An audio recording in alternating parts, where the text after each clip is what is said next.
scripture reading I wanted us to read today from Psalms chapter 8 because probably one of the most powerful questions in terms of our humanity is asking that, what is man that you're mindful of him? And I think all of us in our life, in our trek through life, our adventure of life, have asked ourselves from time to time, well, who in the world am I that God should be mindful of him? And yet, as I listen to Jeanette's song today, and you hear and you understand that this is about God and what God is doing, and God is so incredibly wonderful and awesome beyond our expectations and our understanding, and the relationship that God has with us, and yet we say, well, what's this all about? That song begins with talking about how God is a creator, and you go out and you look at the heavens, and He made the sun and the moon and the stars with His finger, and you think the universe in which we live is awesome, the world in which God has created for us is awesome, but what are we, and who are we? And it is just an interesting question, but that's not the only place that question is asked. It's also asked in the book of Job. What is man that you're mindful of him? It's also asked in the book of Hebrews. What is man that you're mindful of him? And so it is a common question that different authors and different people, and you and I, might ask that same question. I have entitled this sermon Inadequate with a question mark behind it. Because I think some of us, all of us probably at times feel a little bit inadequate in our life. And we have to ask ourselves, well, why is it that we feel inadequate? What are we inadequate about and the like? And this really is a sermon that is some nearly 20 years in the making. I say in the making because this question first came up for me nearly 20 years ago when we were transforming in the church. The transitions were being made in the church.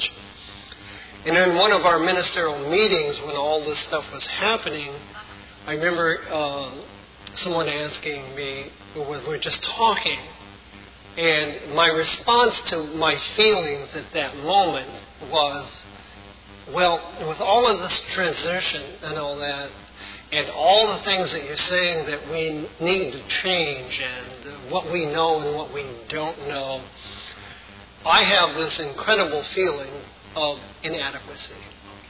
And that's where, and I remember that very, very, very, clearly, that I felt very, very inadequate at that particular moment. Now I'm going to ask another question on the heels of that, maybe that'll help us to understand where we're going with this. The other question I have to ask myself then is, prior to this then, I was feeling what? Adequate. Now, why was I feeling adequate and all of a sudden now I was feeling inadequate? And what are the lessons that one might learn from all of this? Our adequacy or our inadequacy? And then it was like, as I processed through this and these particular feelings, because they come up all the time for us in different ways.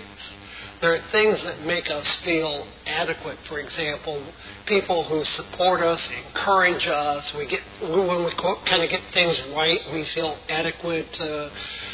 When things go our way, we feel quite adequate and the like. When we have sufficient, we feel quite adequate, as I say, when we're right.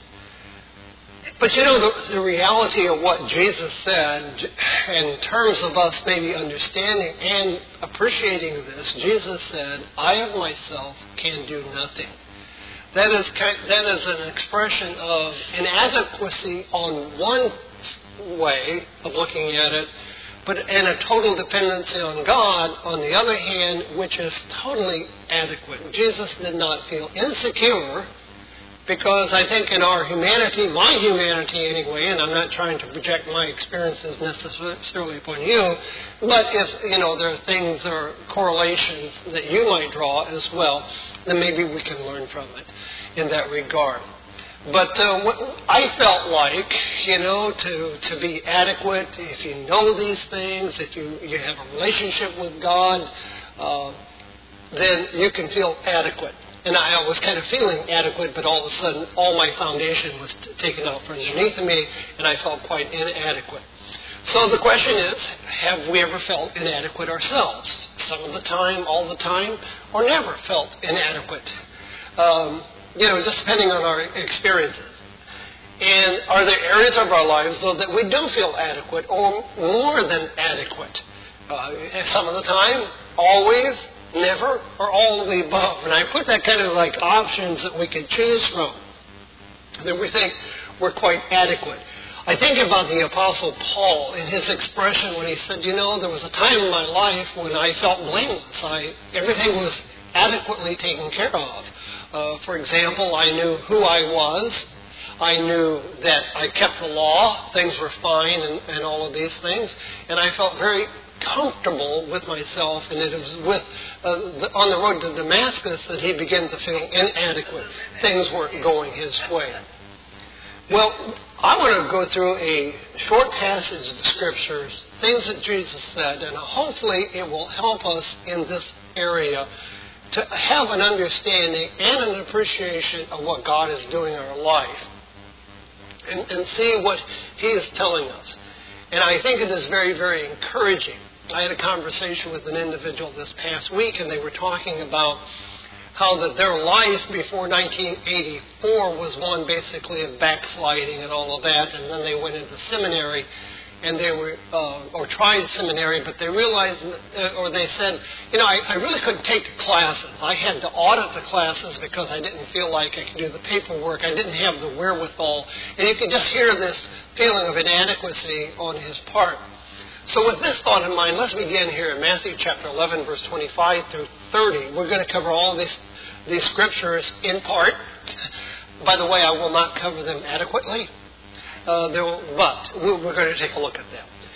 And it says, at this time Jesus said, I praise you, Father, Lord of heaven and earth, because you have hidden these things from the wise and the learned, and have revealed them to little children. Yes, Father, for this was your good pleasure. Now, what we see here, and I know that it would be easy enough for us to assume, Jesus has said, you have revealed these things, God, to babes. Now, babes are inadequate.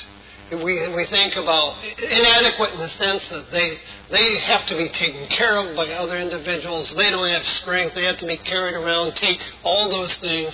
So there's something that's not complete. They're not adult yet. They can't do those things.